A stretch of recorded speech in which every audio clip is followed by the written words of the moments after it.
Baiklah, rekan sejawat semua, saya ulangi lagi ya. Kita fokus di materi webinar dulu, kita pelajari bersama. Insya Allah, ini materinya menurut saya sih luar biasa karena memang berkaitan dengan tren yang akan terjadi miopia booming, bagaimana kita antisipasi seperti tadi yang disampaikan sama narasumber pertama ya. Jadi miopia itu bukan hanya sekedar -1, -3, -6, tapi itu perjalanan panjang untuk masa depan seseorang itu gimana. Itu makanya filosofinya seperti itu. Kita sebagai apa namanya? Sebagai tenaga kesehatan maupun praktisi harus berpegang ke situ. Baiklah, untuk memasuki materi yang kedua ini dengan judul submateri ortoke dan atropin untuk miopia progresif yang akan disampaikan oleh Ibu Nurzalina AMDRO B. Optom. Dipersilakan kepada Ibu Lena eh, dimulai materinya. Nanti juga seperti Bu Ferus ada tanya jawab. Silahkan, Bu Lena. Oke, terima kasih Bapak Isyu. Iya. Terdengar ya suara saya ya? Ya, Bu, terdengar bagus. Oke. Sudah nampak share screen-nya? Sudah, Ibu. Oke, oke, sebentar ya. Oke, alright. Assalamualaikum warahmatullahi wabarakatuh. Waalaikumsalam warahmatullahi wabarakatuh. Oke, terima kasih sebelumnya pada moderator kita hari ini, Bapak Isyu. Dan tak lupa rasa penghormatan saya kepada Bapak Ketua Iropin, Bapak tadi Ketua Direktur ya RSUD, dan juga kepada Ketua Iropin Lampung, Ketua Iropin, serta seluruh panitia yang sudah bekerja keras dalam pelaksanaan webinar pada hari ini. Alright. Dan tak lupa pula for my supervisor, yaitu Ibu Fairuz. Beliau juga my supervisor, ya kan?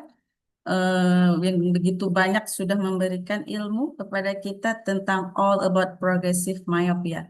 Nah, sekarang subtema yang panitia bagikan kepada saya itu adalah manajemen daripada progresif myopia yaitu ortho-K. Memang banyak, bukan dua ortho-K and atropine ini saja. Ada beberapa lagi yang bisa kita manajekan myopia progresif ini. Hari ini subtema saya itu ortho-K and atropine. Seperti Ibu Virus bilang tadi ya, myopia memang financial cost. Layaknya seperti kita akan memberikan ortoke ini memang kita tahu begitu mungkin mahal ya kalau kita mau kasih manajemen ini kepada pasien. And atropine juga, mungkin atropine hanya oftalmologis yang bisa lakukan di Indonesia. Right. Nah, ini sedikit pembahasan yang sudah dibahas oleh Ibu Fairuz, yaitu tentang high myopia. Ya, saya skip saja, saya langsung ke tema kita, yaitu bagaimana cara kita mendelay too slow myopia progresif ini. Dari segi farmakologikal, yaitu obatan, kita bisa gunakan atropine, yaitu low dose. Kenapa dibilang low dose? Karena yang banyak penelitian lakukan riset-riset kita lihat jurnal itu memang harus atropin yang low dose 0,01% atau 0,05%. Nah, kalau 1% gimana? Mungkin bisa memang kita gunakan untuk terapi yang 1%, tapi efek sampingnya apa high reboundnya akan banyak didapat. Dan dari segi optikal, nah memang sekarang kita yang punya clean atau optikal, kita sudah banyak kasih myopia control ini dari segi spektakel, itu lensa dari Hoya atau Essilor dan sebagainya. Nah, ortoke ini memang jarang dan belum banyak ya yang kita dapati menerapkan dari optikal, yaitu myopia control tentang ortoke atau ortokratologi. Nah, memang banyak riset atau jurnal-jurnal yang kita bisa dapati tentang ortoke, efikasi daripada ortoke and atropine dan kombinasi keduanya untuk mengontrol myopia progresif. Ini salah satu jurnal yang saya share, yang saya tampilkan akan efektivitasnya, akan ortoke ini dan atropin 0,01%. Teman-teman nanti bisa lihat lagi jurnal-jurnal yang ada gitu, begitu banyak penelitian yang udah ada. Oke, alright. Okay, what is it orthoke?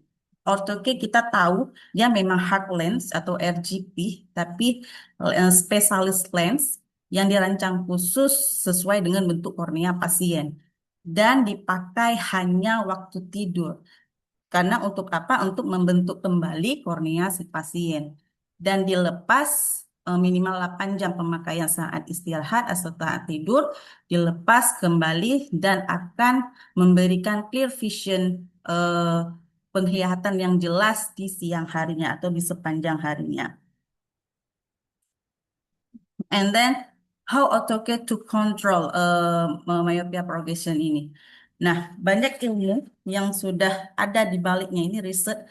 Memang AutoCAD lens ini adalah unik untuk peripheral defocus, di mana yang diyakini dapat memperlambat pemanjangan aksial mata dari mekanisme utamanya memang di balik perkembangan miopia. Karena dia dapat maksudnya mereduce axial lens, axial elevation mata mata pasien. Dan dari bukti klinis yang ada, hampir 45% dapat rata-rata dapat mengurangi axial lens, axial elevation. Dan manfaat berkelanjutan terbukti jika pemakaian ortoke ini sampai 3 tahun. And then terbukti efektif pada anak-anak for myopia progresif. Nah, ini adalah gambaran bagaimana ortoke itu bekerja pada malam harinya. Kornea kita yang ada miopia memang sedikit lebih kubah ya, seperti kubah. Nah, saat pemakaian ortoke itu yang lebih sedikit memipih, lebih datar, flat, maka waktu dipakai di malam hari akan dibentuk kembali, dan saat pelepasannya di pagi harinya, minimal pemakaian ortoke ini 8 jam, maka kornea kita akan sedikit lebih memipih. Dan ini bisa terjadi penglihatan yang lebih jelas di siang harinya. Alright. Nah, this is a kurva data yang menunjukkan akan efektifnya pemakaian ortoke ini. What is it? Hampir 85,95% tingkat respon yang luar biasa, baik itu dari kelompok usia yang lanjut dan SE yang tinggi, menunjukkan axial length yang lebih baik di tahun pertama pemakaian. And 45% bisa mengurangi rata-rata axial elongation kita dari pemakaian ortoke ini. And 0,15 mm ini axial allocation kita itu sangat berarti ya, mean different axial allocation kita dari tahun pertama pemakaian itu sampai kita manfaatnya bisa akan didapati di 3 tahun pemakaian selanjutnya. And this is 3 tahun ada penelitian yang dipublishkan di Agustus 2025 menemukan bahwa memang ortoke ini memang treatment yang paling signifikan mungkin sekarang ini ya, yang dapat mengontrol axial length elongation kita. Dan dimodifikasi desainnya yang kita dapati mungkin menawarkan manfaat tambahan, bisa sampai ekstra minus 0,12 mm, bisa menurun sial lensnya.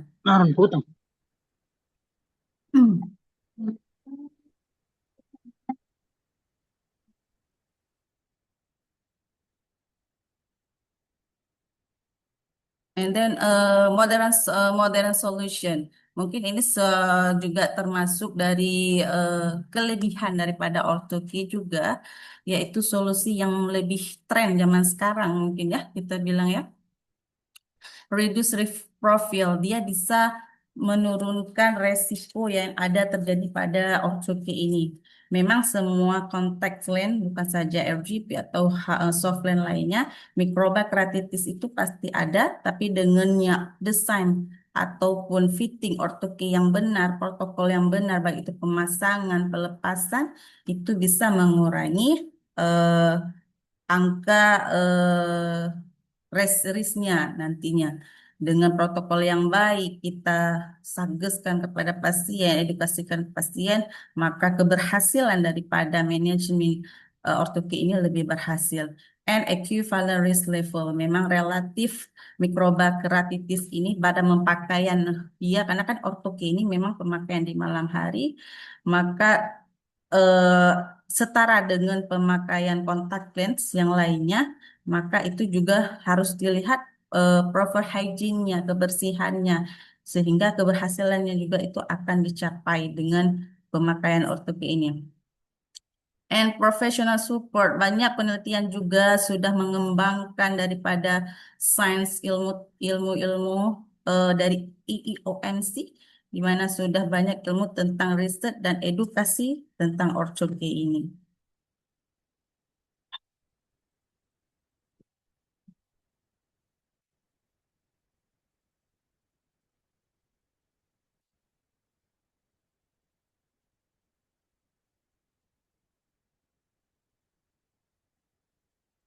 Tadi lanjut Pak. Eh, ini kayaknya ada yang Halo, halo Pak Isu, bisa ya gimana? Pak next slide-nya? Oh, next slide. Nggak usah ya? Oh ya. Oh, dari tadi share screen-nya dari Bu Lena ya? Betul, betul, betul. Ya, lanjut lanjut Bu. Saya nggak bisa next screen ini ya. Oh gitu, nggak ada kendala. Mm-mm. Coba Nggak. host dibantu sebentar ya. Ya, alright, nggak apa-apa.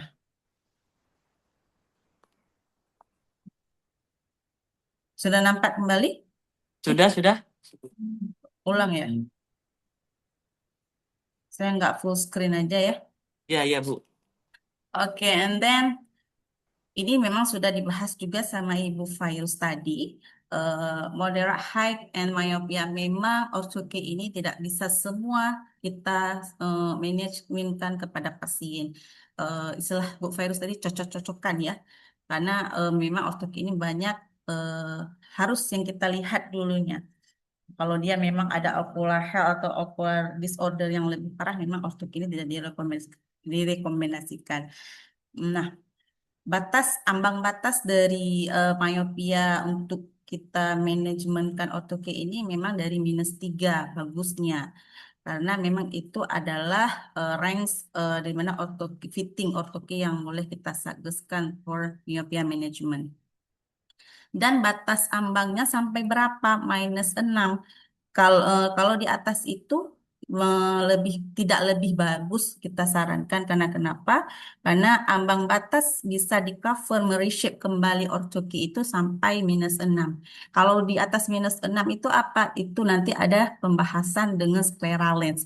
Itu lebih disarankan pemakaian scleral lens jika dia di atas -6, baik -10, -7 ke atas lah lebih cocoknya. Tidak cocok lagi kalau kita ortoke kita buat di atas -6.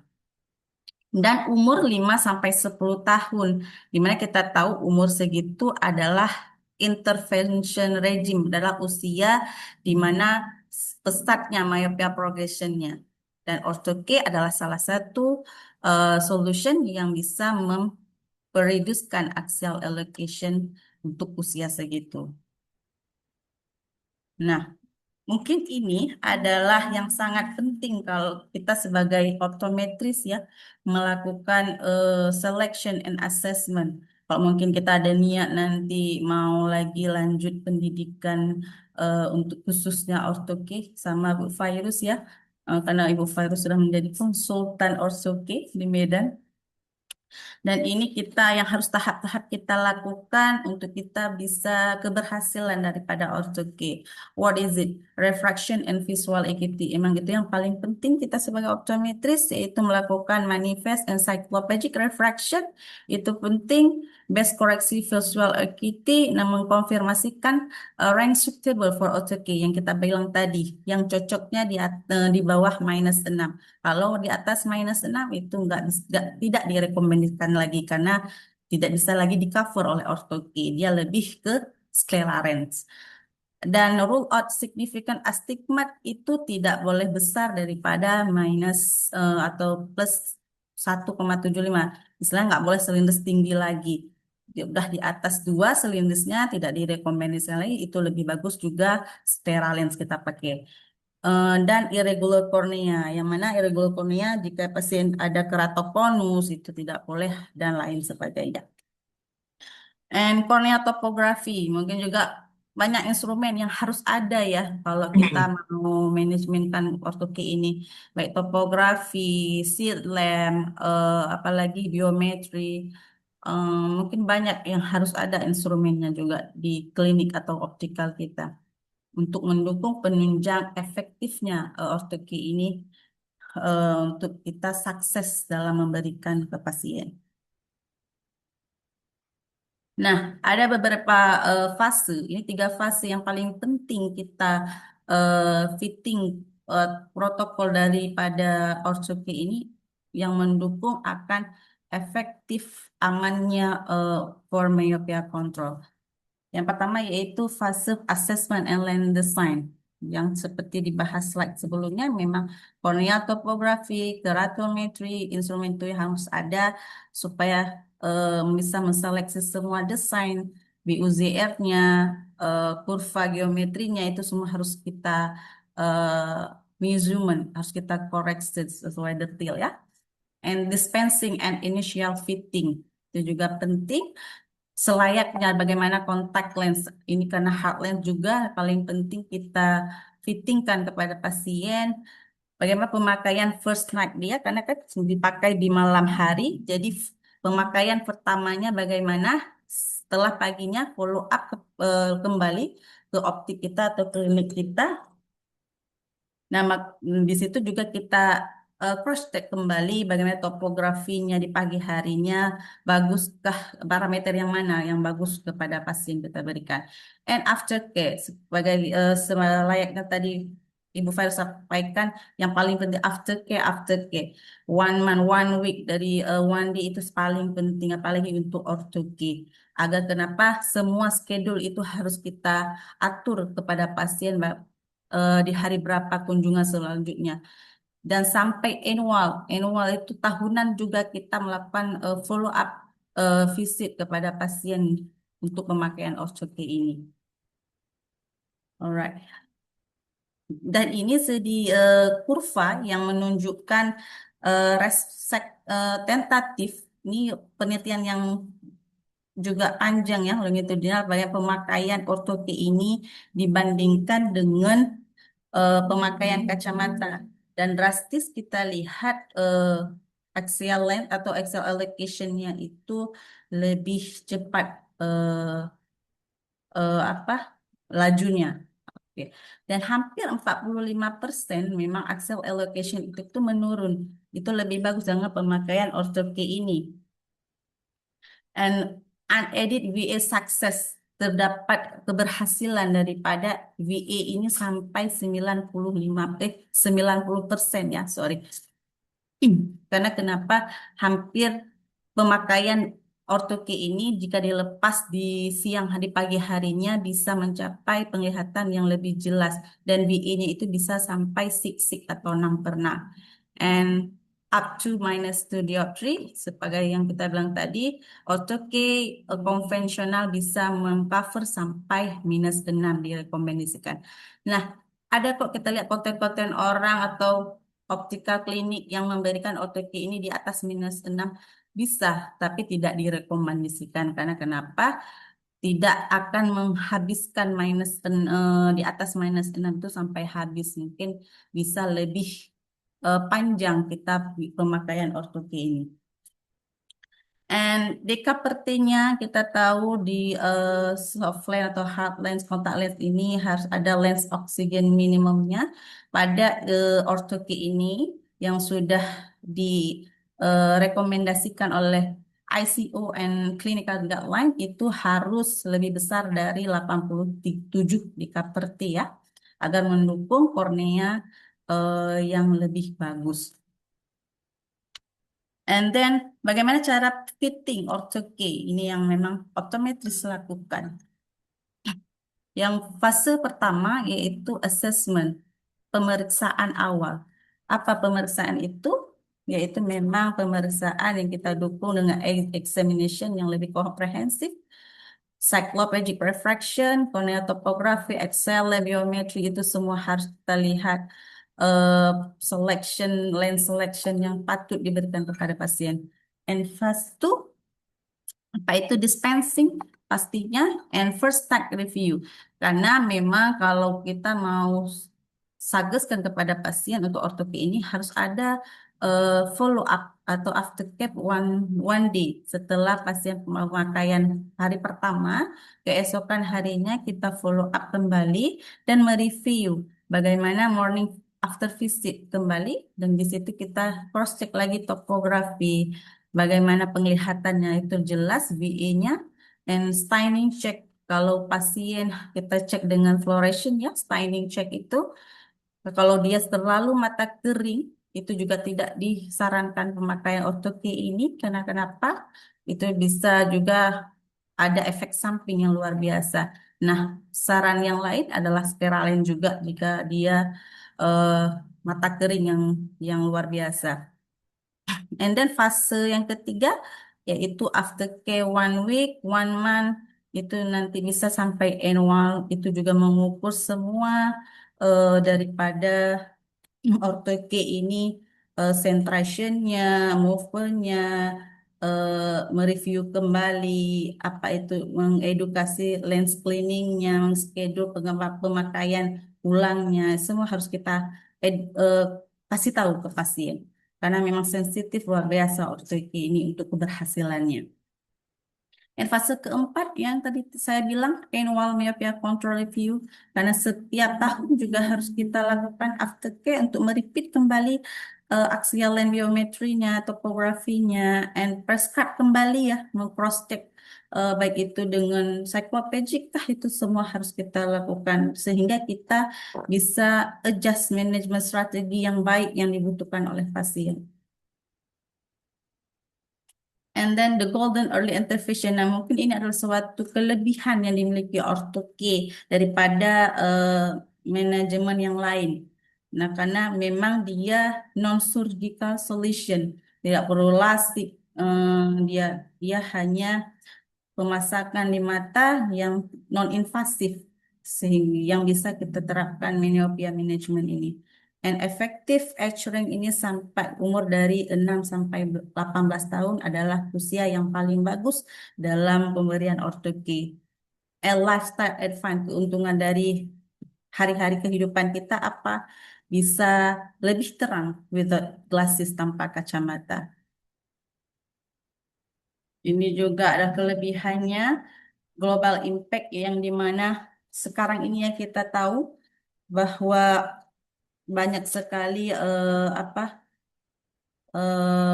terus meningkat miopia ini di seluruh dunia. Maka ortope adalah solution, alat bantu, alat terapi yang penting dalam menjaga penglihatan dan kesehatan mata di masa depan. Alright.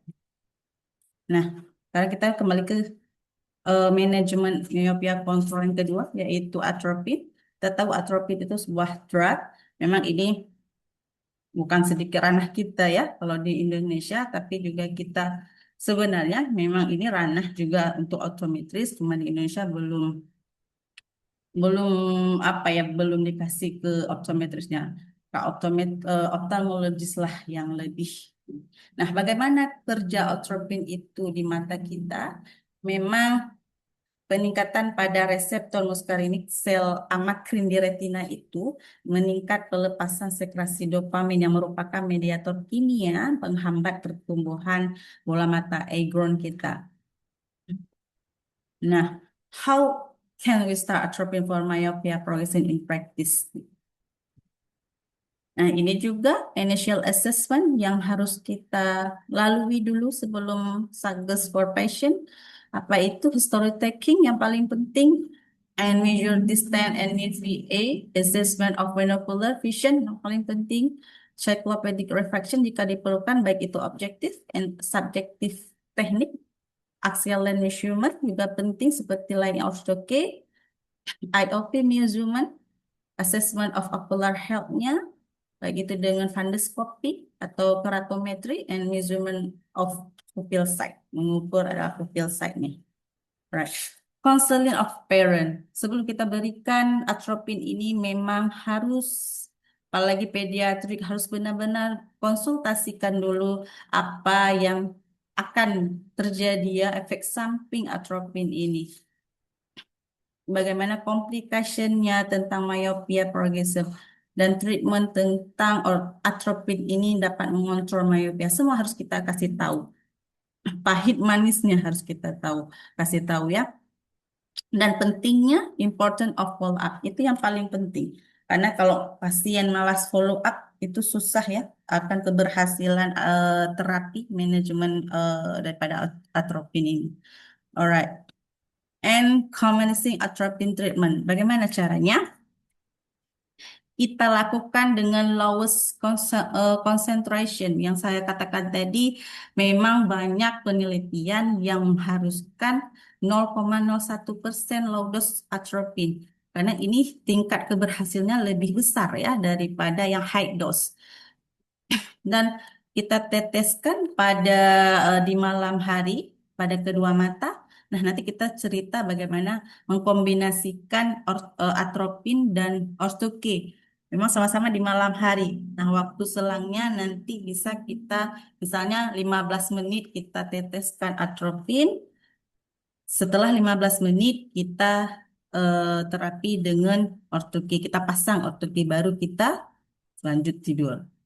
Regular follow up. Kapan atropin ini kita suruh follow up? Yang pertama, first follow up 7 hari, 1 month, 3 bulan, sampai 6 bulan. Nah, ini yang seperti Ibu Fairuz bilang ya, ada banyak penelitian atom 1, atom 2 kita bisa pakai yang mana. Nah, seperti ini atom 1 yang memakai high dose dan atom 2 itu memakai low dose atropine itu 0,01%. Kenapa? Karena side effect-nya itu lebih berkurang. Jadi kita kalau pakai atropine 0,01%, di efek-efek samping yang bisa ditemukan daripada atropine itu lebih berkurang. Apalagi anak-anak yang susah dalam pemberian ini. Jika nanti dia mengatakan penglihatannya kabur, sakit kepala, itu kan makin sakit kepala kita kan. Apalagi orang tua ini.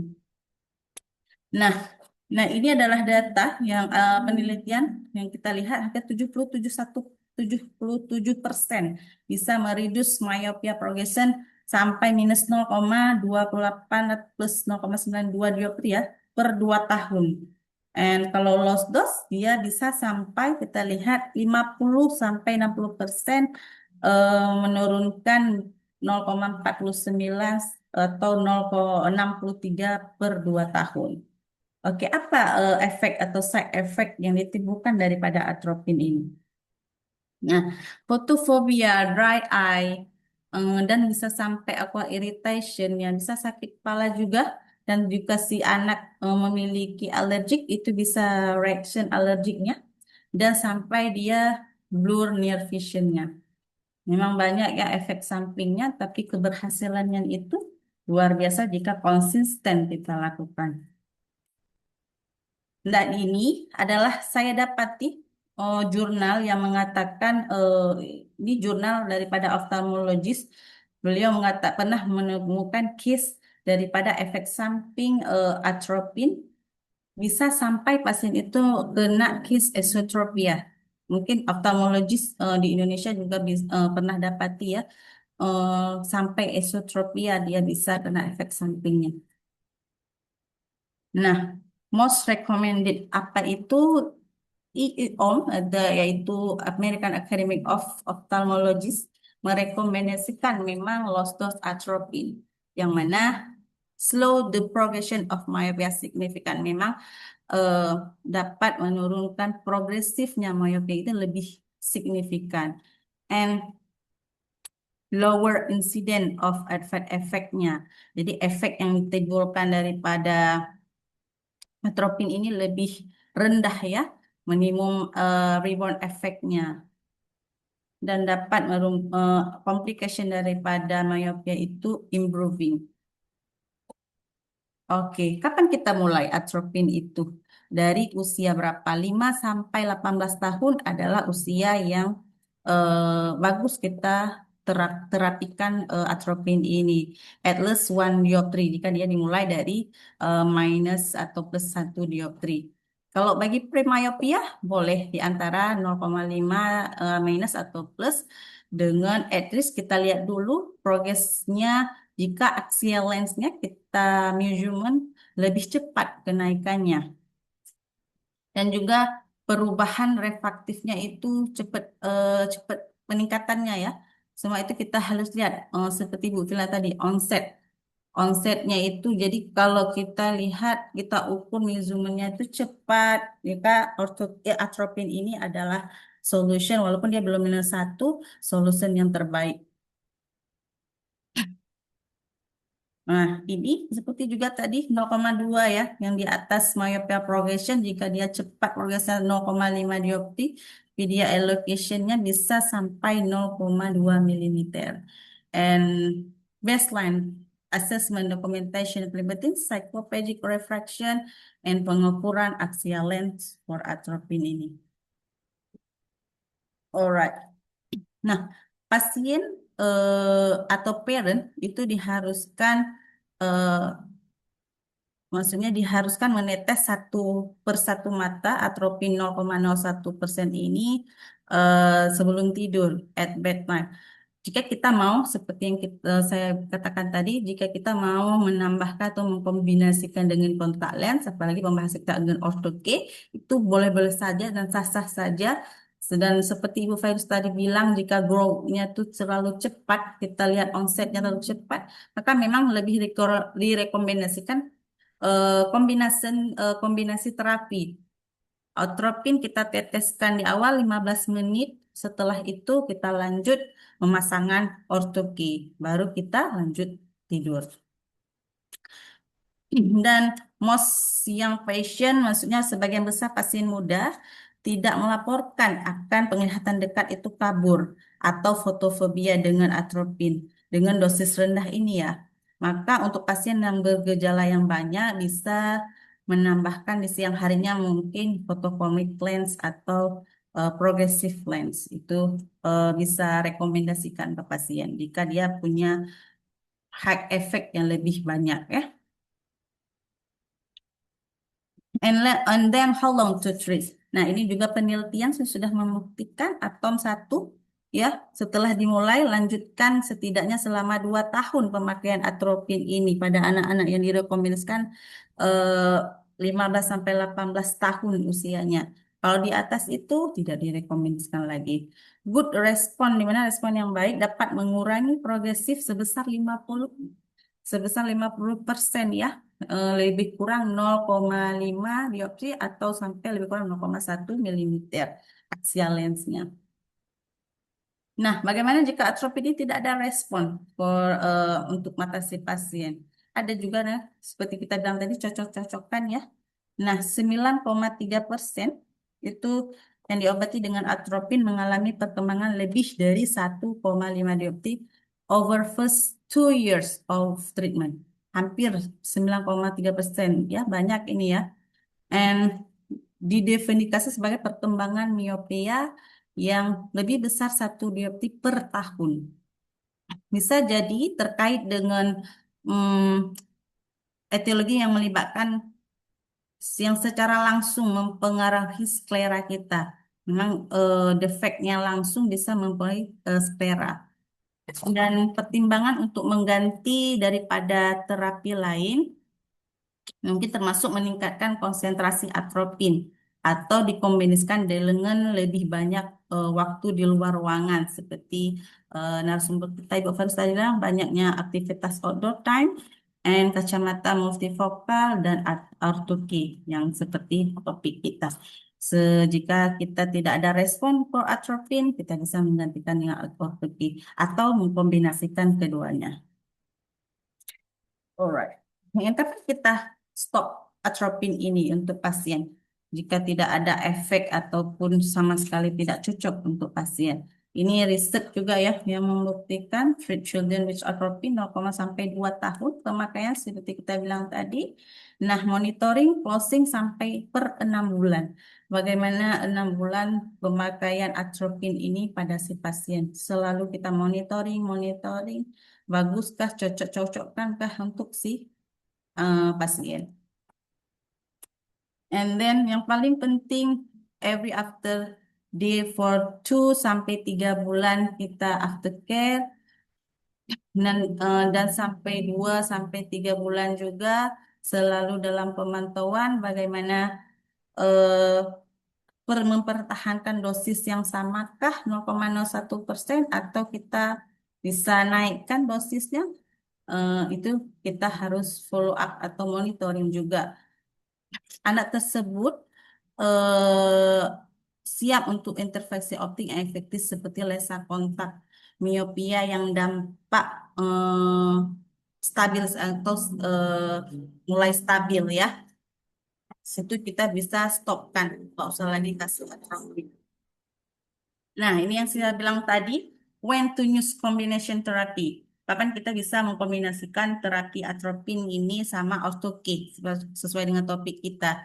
Memang primary terapi, terapi yang pertama kita lakukan dulu di atropin ini. Jika atropin non responder, jadi start dengan glasses boleh juga.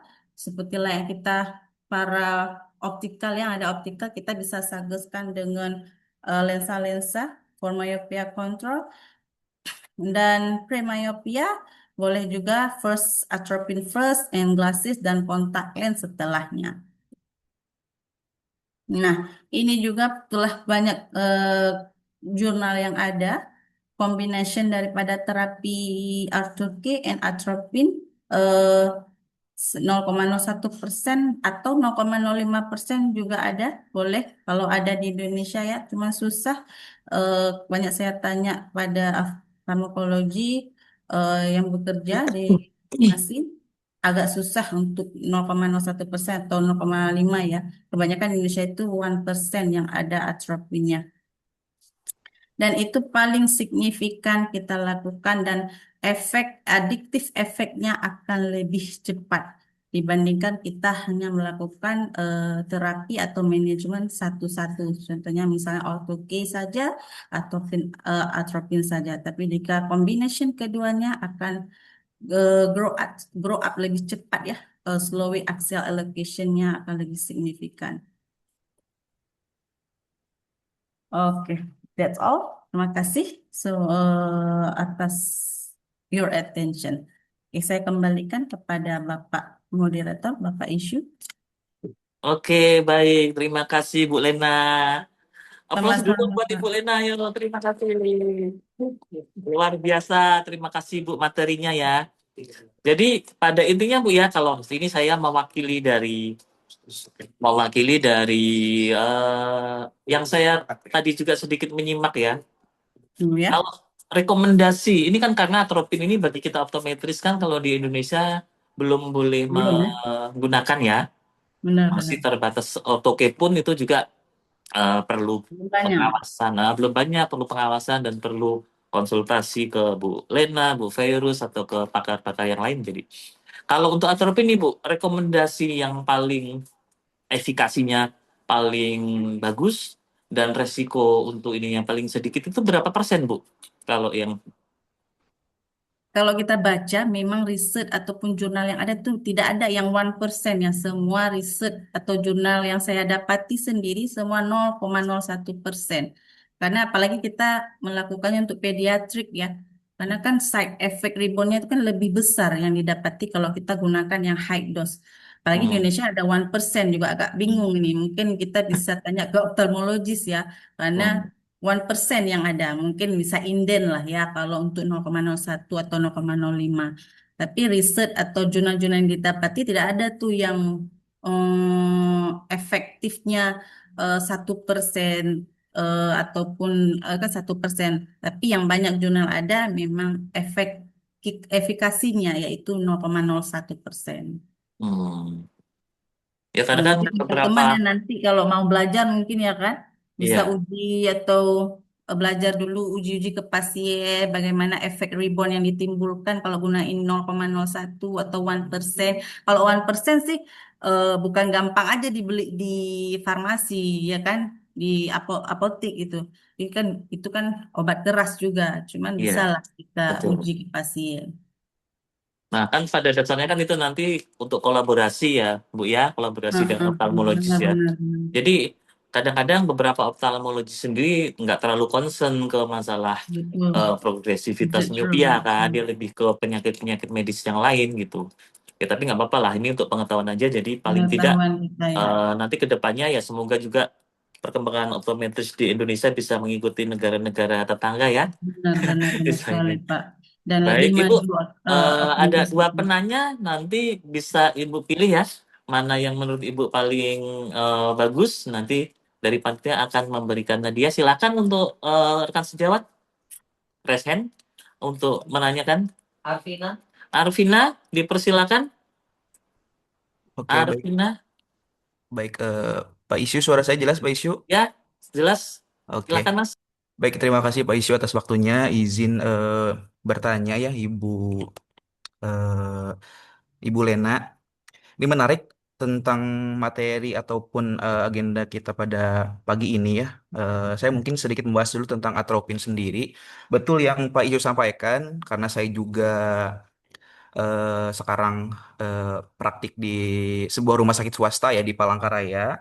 Jadi memang dokter-dokter di sini juga memang apa namanya khusus di rumah sakit yang saya tempati sekarang itu tidak menyediakan atropin sendiri. Bahkan mereka dokter-dokter sendiri menyarankan ke dokter-dokter spesialis yang sekolah pediatrik gitu ya khusus untuk menanggulangi pasien anak-anak gitu. Jadi memang tidak semua rumah sakit menyediakan atropin sendiri ya atau terapi atropin sendiri. Ibu Lena, ada dua pertanyaan yang mau saya tanyakan ya. Ini kan terkait orthoke dulu, di mana kan orthoke ini kan sebagai alternatif ya, mengganti lasik. Jadi untuk orang-orang yang tidak memenuhi syarat operasi lasik atau takut untuk prosedur bedah ya, orthoke ini disarankan sekali untuk pasien-pasien yang seperti barusan saya sebutkan.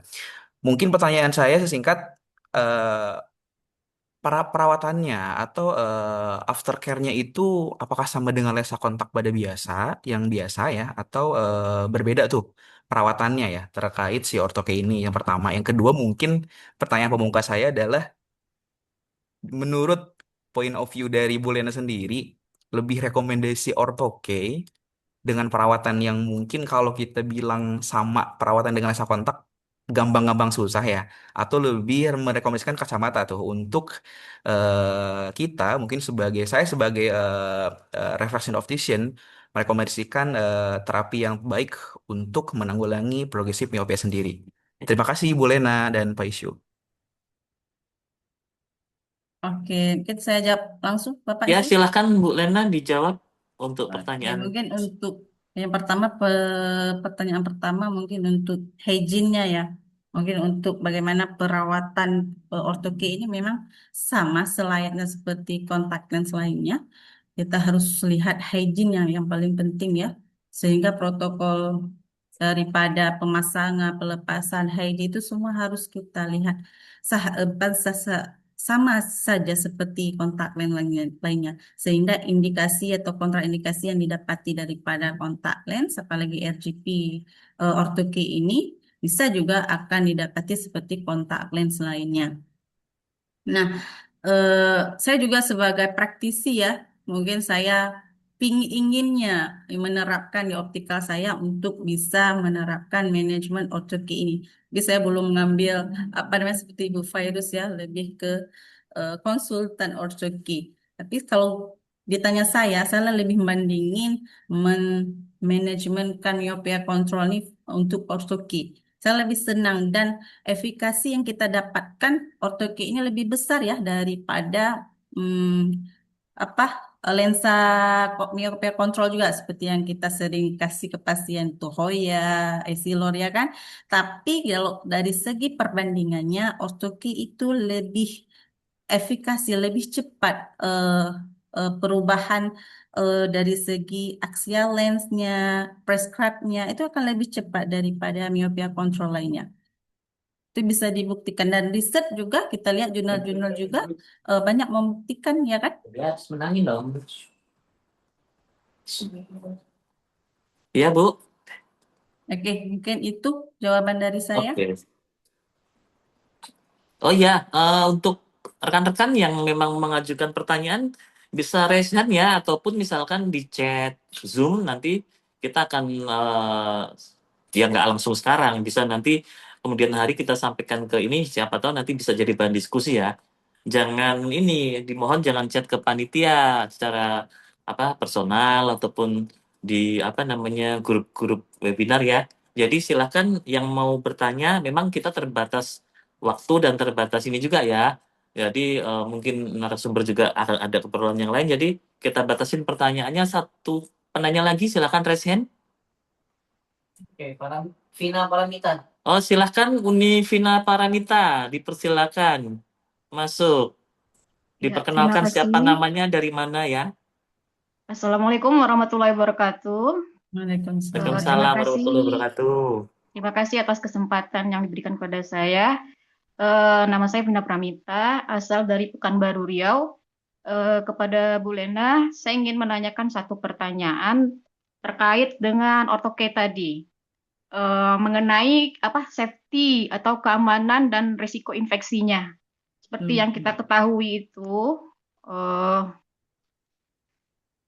bahwa penggunaan lensa kontak semalaman itu dapat meningkatkan risiko mikrobial keratitis sekitar 4 sampai dengan 5 kali lipat dibandingkan dengan lensa harian atau lensa kontak yang daily kita pakai. Pertanyaan saya, bagaimana kita menyeimbangkan manfaat kontrol miopia dengan risiko infeksi yang serius dapat menyebabkan kerusakan pada kornea yang secara permanen, terutama pada anak-anak yang mungkin kurang disiplin ya dalam hal ini terhadap hygiene-nya dan menjaga kebersihan lensa kontak tersebut. Demikian pertanyaan dari saya. Terima kasih. Assalamualaikum warahmatullahi wabarakatuh. Waalaikumsalam warahmatullahi wabarakatuh. Oke. Silakan Bu Lena Baik, ditanggapi. terima kasih kepada Ibu Vina. Dan mungkin ini jadi tantangan kita ya, karena kita ortoke ini memang agak-agak susah sedikit, apalagi dikasih pada anak-anak ya kan. Apalagi di pemakaian pertamanya, cocokkah dia, maukah dia pakai yang sudah sekian banyak cost yang kita keluarkan, tentunya dia nggak bisa pakai ya kan. Dan mungkin efek-efek samping ataupun kayak seperti kita jelaskan tadi, mikrobakteritis itu memang akan bisa terjadi. Maka apa yang harus kita lakukan dengan ya tadi memang kontak lens tidak luput daripada hygiene-nya, perawatannya, selalu harus kita pantau, harus kita jaga. Maka itu yang paling pokok penting yang bisa terjadi keberhasilan daripada ortoke. Tapi kalau ditanya pernah nggak Ibu Lena dapat case yang anak-anak pakai ortoke terjadi, saya belum pernah dapati dan saya belum pernah juga fitting ortoke ini kepada pasien karena memang saya belum ngambil ranahnya ya. Tapi kalau ditanya apa hygiene yang paling penting daripada semua kontak lens, karena itu penunjang pertama daripada keberhasilan terapi-terapi ortoke ini. Mungkin itu saja.